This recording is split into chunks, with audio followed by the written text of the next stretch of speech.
জামালপুর থানার অন্তর্গত নবগ্রামে নবতরুণ সংঘ সারা বছরই বিভিন্ন মানবিক ও সামাজিক কাজে এগিয়ে আসে। এই সংঘ প্রত্যেক বছরের ন্যায় এবছরেও তাদের একটি বিশাল রক্তদান শিবিরের আয়োজন করা হলো। রক্তদান শিবিরকে সামনে রেখে একগুচ্ছ মানবিক উদ্যোগ দেখা গেল এই মঞ্চ থেকে। নবতরুণ সংঘে পরিচালনায় ও শিব শঙ্কর সেবা সমিতি ও কেমব্রি ব্লাড ব্যাংকের সহযোগিতায় এই দিন এক বিরাট স্বেচ্ছায় রক্তদান শিবিরের আয়োজন করা হয়। এই দিন এই রক্তদানে শিবিরে কমপক্ষে 150 জন রক্তদাতা রক্তদান করেন। পাশাপাশি নবতরুণ সংঘের পক্ষ থেকে 130 জন দুস্থ ব্যক্তিদের হাতে শীতের কম্বল ও মশারি তুলে দেওয়া হয়। আজকে এই কর্মসূচির অন্যতম আকর্ষণ ছিল 4 জন ব্যক্তি, যাদের মনোরতন দেহ দানের অঙ্গীকারবদ্ধ হলেন। পাশাপাশি এই সংঘের পক্ষ থেকে বিনামূল্যে স্বাস্থ্য ও দাঁত পরীক্ষা শিবিরের আয়োজন করা হয়।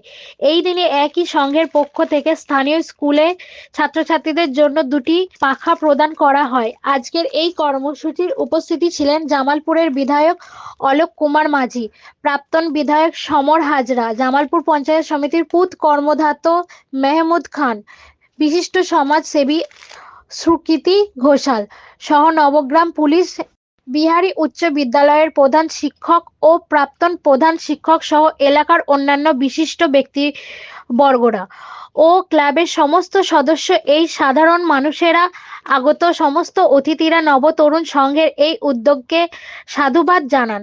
এই বিষয়ে মেহমুদ খান সাংবাদিককে কি বললেন, আশিস কুমার ঘোষের রিপোর্ট, সারাদিন খবর। নবগ্রাম নবরত্ন নবতরুণ সংঘের পরিচালনায় প্রত্যেক বছর ওনারা এখানে ব্লাড ডোনেশন ক্যাম্প করে এবং কিছু দুস্থ মানুষদের কম্বল দেন। আমি প্রত্যেক বছর আসছি এবং অত্যন্ত ভালো লাগে, কারণ মানুষ বেঁচে থাকতে গেলে রক্তের দরকার হয়। সেটা যে এই নবগ্রাম ক্লাবের পক্ষ থেকে যেভাবে উদ্যোগ নিয়ে করেন, আমি ওদের প্রত্যেকটা সভাপতি সম্পাদক সদস্যদের আমি ধন্যবাদ জানাই।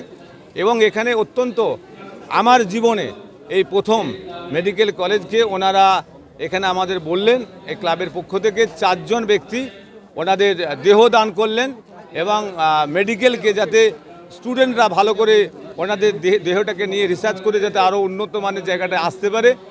এবং খুব ভালো লাগলো যে ওনারা আজকে 4 জন যে আজকে দেহ দান করলেন।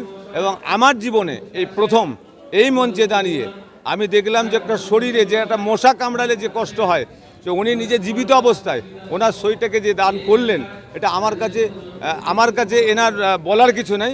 অত্যন্ত ভালো লাগলো। এই ক্ষেত্রে এইখানে একটা স্কুলের সমস্যা ছিল, এটা জায়গা নিয়ে মনোরঞ্জন বাবু উনি একটা দাম পেয়েছিলেন, তবু স্কুলের স্বার্থে 2 শতক জায়গা উনি দান করলেন। 12 শতক জায়গা 15 লক্ষ টাকায় উনি স্কুল কর্তৃপক্ষ এখানে টাকা দিয়ে কিনে নেবেন এবং ওনাকেও ধন্যবাদ জানাই। এবং গ্রামবাসী প্রত্যেকের এই স্কুলকে সুন্দরভাবে সাজানোর জন্য এবং মাননীয় মুখ্যমন্ত্রী মমতা বন্দ্যোপাধ্যায় এবং আমাদের অভিষেক বন্দ্যোপাধ্যায়ের সার্বিক পশ্চিমবাংলা যে উন্নয়ন, তার সঙ্গে সাধারণ মানুষের যে উন্নয়নের সঙ্গে সামিল হয়েছে, প্রত্যেকটা মানুষকে জামালপুর পঞ্চায়েত সমিতির পক্ষ থেকে শ্রদ্ধা সম্মান ভালোবাসা জানাই। 130 জন এখানে রক্ত দেবেন এবং আরও এরা সকলে দেবার জন্য এবং প্রায় 150 থেকে 200 লোকের কম্বল দেবেন এবং আরও যেগুলো স্বাস্থ্য পরীক্ষা শিবির হচ্ছে।